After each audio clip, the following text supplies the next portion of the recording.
Welcome to Larp Academia, my friends, and today we're going to talk about what you get as a 5th level monster. Well, your choices. And again, we're going to go based on the power of the choices that are made in the Dorun Avatar, not the ability to roleplay these monsters. That's very much an individual basis that you can do even as a terrible monster, Lair Guardian. I'm just here and stiff. While one person can do it very well, another person could play, let's say, a ghost terribly.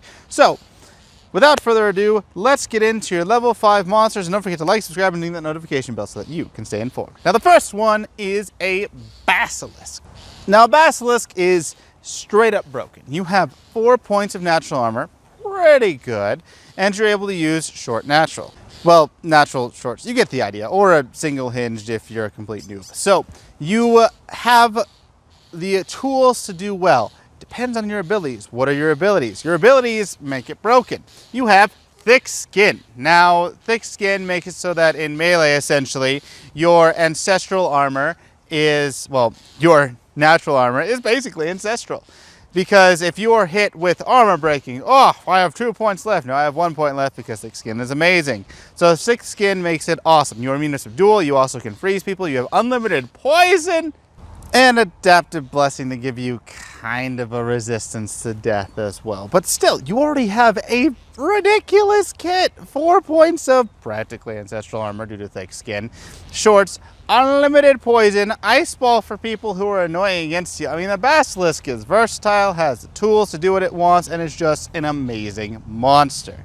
Now, the Corrosive Beast is not as good. We started off strong, and then we gotta tamper it down a little bit. You see, a Corrosive Beast has 2 points of natural armor, nice, is easy to garb up for, has natural shorts, and 2 immunities with its abilities not being great aside from that. They only have 2 other abilities. They have 4 force bolts, which, okay, I guess. It's if someone has a shield, that's not the best in the world. But the most important thing is that they have the corrosive ability.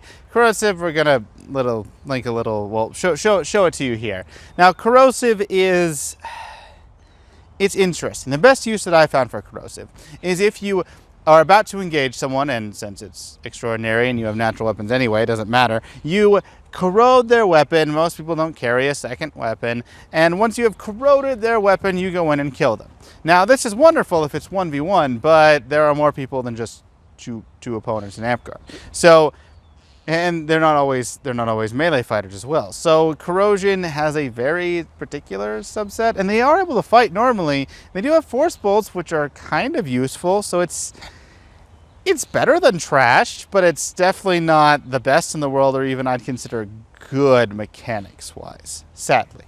Now, something that is complete trash, mechanics-wise, is a ghost. Now, ghosts are very fun to roleplay and everything else. They do have the incorporeal part right, which why I'm skipping to that is since they have no equipment, armor, or anything to speak of.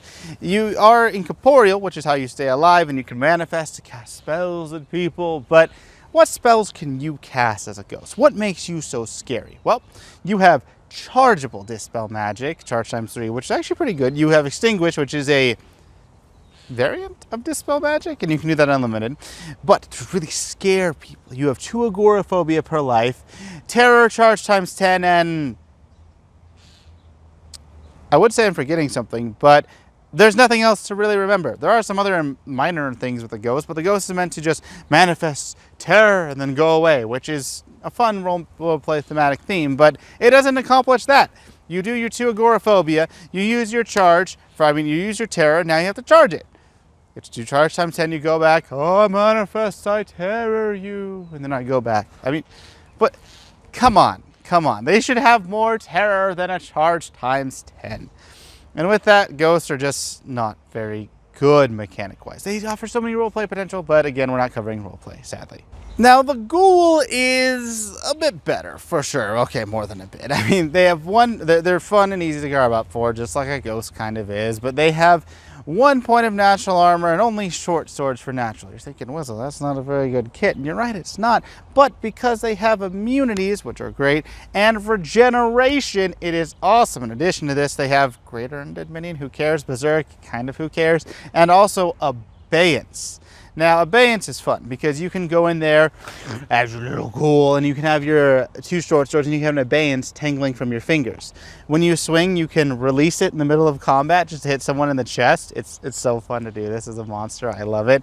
And then it would stun someone, or you could just have it as a ranged deterrent to keep people away. Why would you want it as a ranged deterrent? Well, you have 1 point of armor sectional, and you have regeneration. So you want to keep people away when you need to regenerate. The whole point of a ghoul is to go in, attack, and then go out after dealing a bunch of damage and regenerate. In order to keep people away, you have an abeyance charged up, and you just pretend that you're going to throw it at them until you get a sufficient distance. Then you and then you go ready and go into fight again, because by that time they realize, oh crap, he's regenerating. They go in, and you've gotten like 3 or 4 regenerates in that point, which should be good. And if you really have time, you can charge up your abeyance again. So Ghoul does do what it's intended to do. It's actually very strong for what it's intended to do, which is to go in, do an extra shot, or do a few shots here and there, go out, regenerate, go back in, just like hit and run tactics. And while it is one of my favorite monsters, admittedly, it is somewhat versatile and it is somewhat strong, but it is not the strongest monster that is at your disposition, or at least not an amazing monster that stands out when you read it and just say, that is, how did that pass? That's broken. I like it. I'm doing that. So a Ghoul is a very good option, but it's not as broken as I wish it could be. Now the Griffin has many problems. The first is garbing. You need a beak, and it's so annoying to garb. There's annoying bits. You have 2 points of natural armor. You have your short swords. You are berserk, and you do have many-legged, and you can fly, but you also have aerial superiority, and here's the problem. Aerial superiority is, I can fight the things that are flying, and I can also throw weapons at people while I'm in the air. Cool. What weapons can you throw? Did I list throwing weapons in that? No. You have no throwing weapons. You can only attack others that are flying, which means you have to have another monster that has flight and what? I mean, there's not a lot of uses for aerial superiority here, which really detracts from it. And in addition to this, you have diving attack. Now, diving attack is once per life, which makes you kind of like a less threatening bird of prey. It's a Griffin has a lot of things that it's trying to do. Well, it doesn't have a lot of things. It has a few things that it's trying to do, and it doesn't do very well in those. I mean, it's best to be like I want to fight you, let's sit and fight. But it's to do that to flying creatures, and there's not that many flying creatures, and someone has to pick a flying creature, and you have to be in that specific situation. It's bad. It's pretty bad all around. I'm sorry, but the Griffin's just not great. Now the Kitsune is interesting. You have no armor, no shields, and practically no weapons since you can only have daggers. And daggers are natural, whatever. But you have a lot of options. Just so many different spells and abilities, and you are very versatile. Very versatile. The problem is that none of that versatility really forms what you're supposed to be. Kind of a support, sort of, but at the same point, you have a lot of spells that aren't very chargeable. They're once or twice used and they're gone. They're also lower tiers as far as power-wise go. There's no Finger of Death or anything. There's more heals and other stuff like that.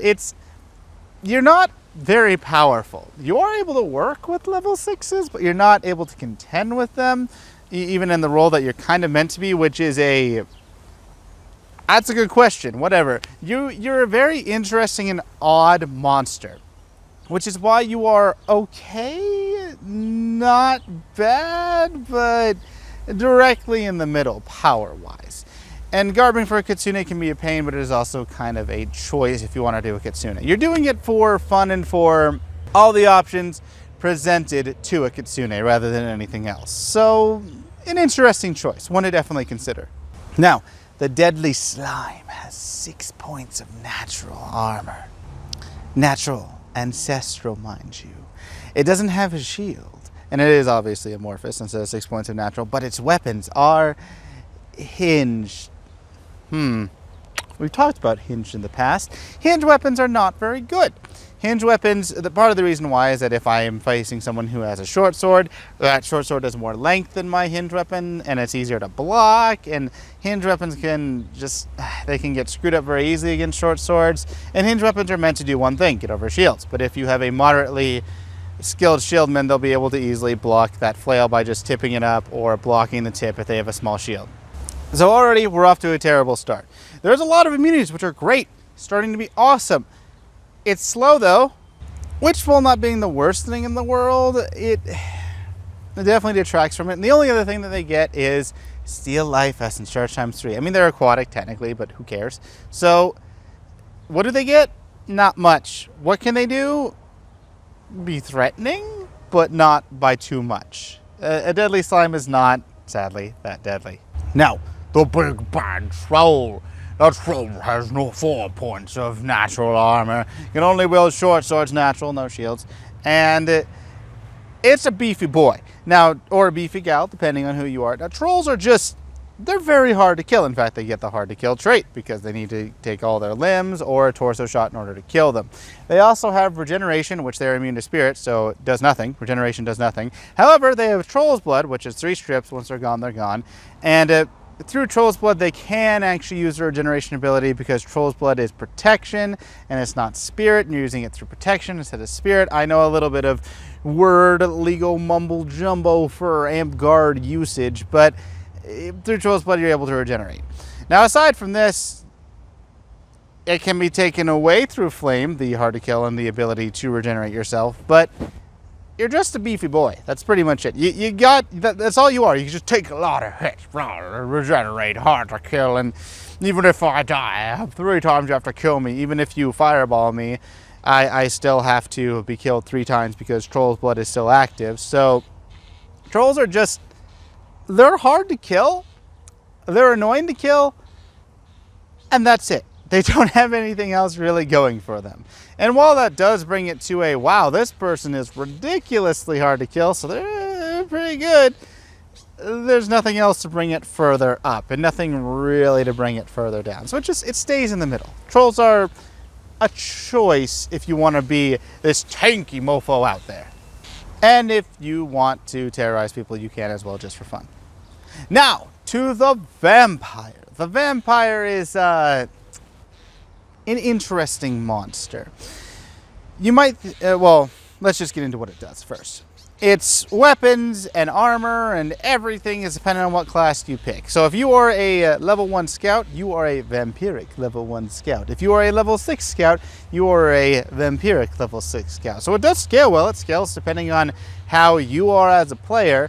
And you might think, wow, adding a monster to a class is pretty overpowered, especially when it gives me 2 freaking abilities. And yes and no. You are enchantable, obviously, and your enchantment limit is lowered by 1, even though you have Vampirism as a trait. So this means that you need a tune or something else in order to actually get an enchantment. The problem is with the enchantment that you have. Vampirism, which makes sense that a vampire would have that, is actually more of a negative than a positive. See, Vampirism makes it so that, oh, when I kill someone, I can say adrenaline to get my heal back, but I'm immune to spirit. So I need to kill someone in melee in order to heal. You might start to be already having the wheels turn and see the problem with this. If I'm a caster or an archer, I'm never going to heal. And if I am in melee, I have to get the kill, and I cannot rely on a healer because I am essentially cursed through vampirism. That's not good. That's more of a negative. And because of that, it doesn't work well with most classes. Being a vampire archer wouldn't be that good. And while the immunities are nice, it's just, you don't have an obvious, wow, this is a good moment at all for a vampire. It's just like, okay, this could maybe be good. And for that, it really depends who you're playing. So due to the immense versatility that this offers, since it works with any class, it's more of in the middle than anything else. Now, the last monster we have before we get into this, don't forget to like, subscribe, and ding the notification bell so that you can stay informed. But the last monster we have is the Wyvern. Now, the Wyvern gets 2 points of natural ancestral. They get natural longs, and they get heavy thrown. Okay, seems all right. They get poison charge times 5. They have flight unlimited, berserk, immune to subdual, and aerial superiority. Wait. aerial superiority with heavy thrown. Oh, this is exactly what the Griffin wanted. Your aerial superiority is now broken. I would say possibly even more broken than a harpy. Because while harpies have javelins, these long annoying things you can just pull out, die, die, I'm flying, die, you can't hit me, die. And you can just carry a little baggie of heavy thrones. It's really dumb. You can pick up your heavy thrones and throw them. It's also very annoying to block. Heavy thrones are very annoying. So, as a Wyvern, you can just go around and kill people in a terrible manner. Aside from this, they can't do that much. They do have poison and berserk and longs to get that poison in, but overall, it's so fun because you are able to just have throwies at people. Now, it's not broken because at this point, just being able to throw a heavy thrown at people isn't that much of a big deal, and having 2 points of natural ancestral is nice, but there are better monsters out there. You are just very close. This is on the cusp of being purple because of heavy thrown and aerial superiority, but that's really the main things it has going for it. So, what did you think of Amtgard level 5 monsters? What is your favorite? Which is too powerful, less powerful, etc., according to our recommendations here? I would love to hear your thoughts in the comments down below, and I would love to hear what your favorite monster is. Until next time, keep LARPing.